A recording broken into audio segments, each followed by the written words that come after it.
Hello, students, and welcome to this demonstration of a tempera batik. So it's kind of influenced by the African batiks, which are done with wax, and you use dyes and boiling water, but you can see that you get this really interesting patina. And there are many ways to do this project. This one is probably more detailed than what you'd have to do, but we're using tempera and chalk and India ink rather than dyes and wax on fabric. So we're working on paper, but it mirrors this technique where you lose detail. Things are isolated and abstracted, very contoured or outlined shapes. This one is my first example. It did not work well. Do not do what I did, and that is painting different colors on top of one another. You're going to layer the tempera, but make sure it is the same color all over, and we will redo this shark. So while I start with a piece of, oh, this is the wrong paper. I will start with a piece of cardstock. You need a strong paper that has a lot of integrity to it, something that is thick and has a lot of pound. Watercolor paper without texture might also be good. So I'm going to go ahead and just show you how you go through this process.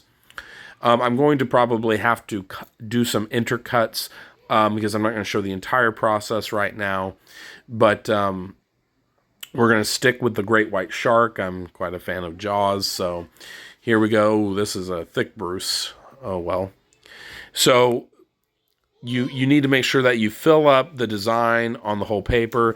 Animals are great to try. Insects are also good. Flowers are good. I would stay away from cartoon characters. That would be the preference here. And I would stay away from things that are too detailed. You need to deal with something that has bold, thick outlines, okay? And they're going to be nice black outlines, not other colors. They're going to end up being black outlines, all right? And so here I'm doing the teeth.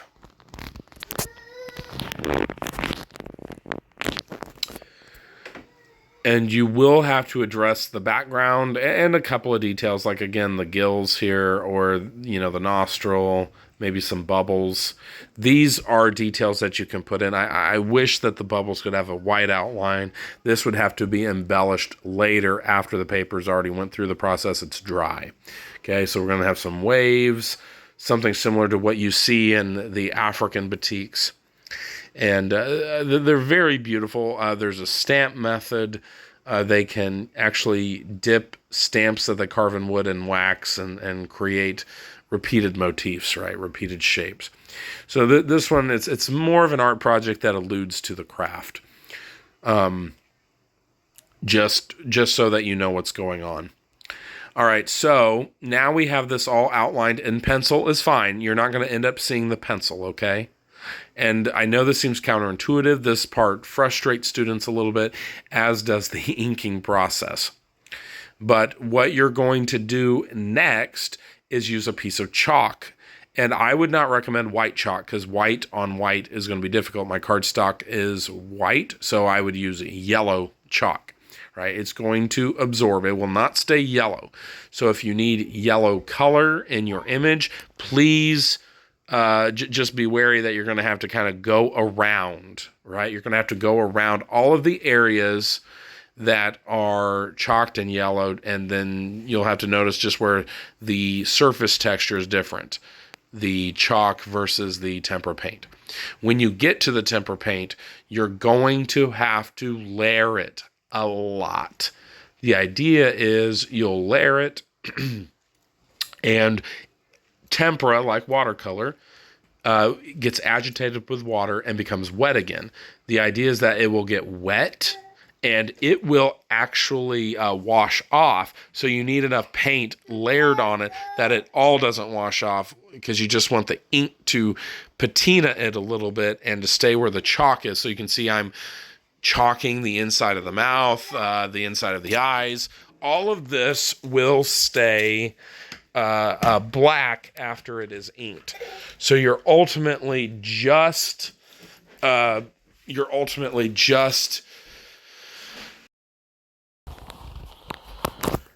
it will become black or maybe a dark gray.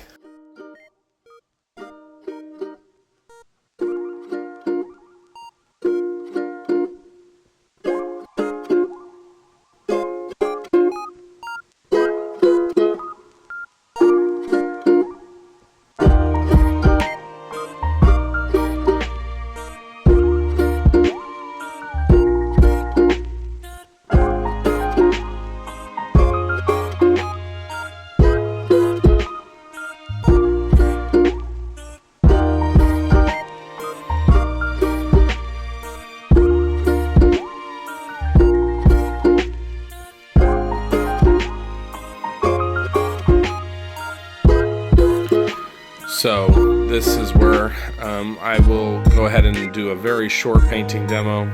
I recommend a handout I have. You will want to do 3 coats at least. 2 thick ones maybe, but what I'd recommend, you're going over it with 3 coats.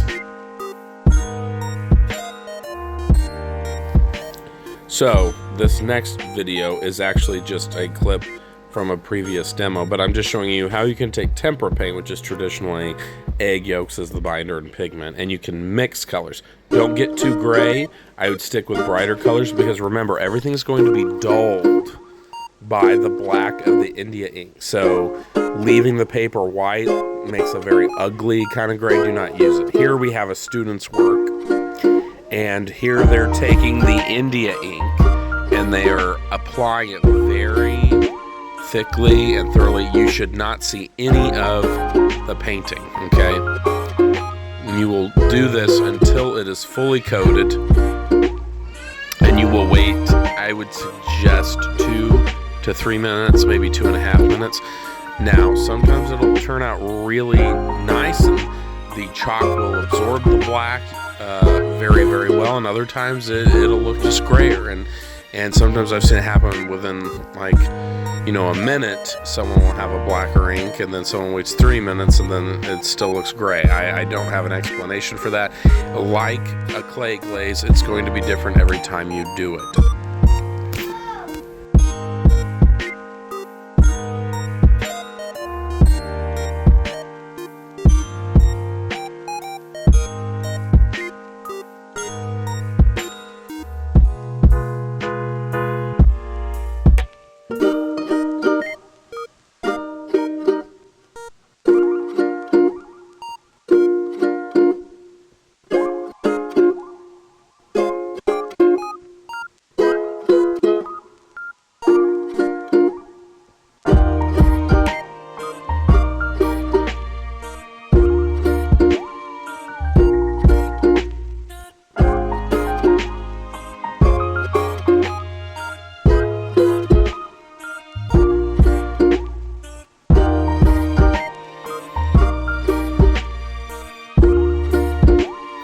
When you run it under the sink, do not put the water on full force.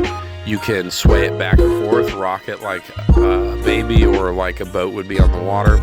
Then you can also just do what this student is doing by letting the water wash off the ink. It will maintain an India ink patina.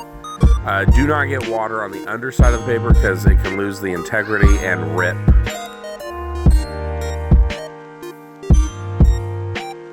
Just be wary that in places that it doesn't have enough paint, if you're rubbing it with your finger, it'll turn pale or it'll turn white again like the paper underneath. So it's better to let the water do the work, and make sure you let it drip out before you move it to the drying racks.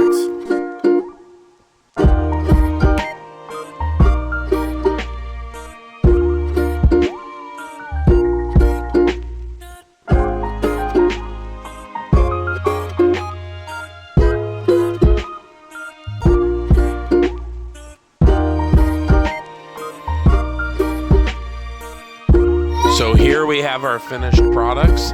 They've turned out different, but they turned out great.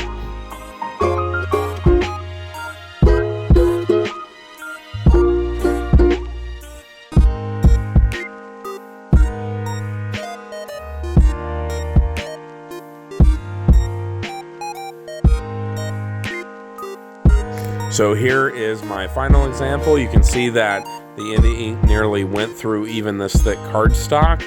It gets much weaker when it's wet, so you have to really sit and let it dry. But it turned out great.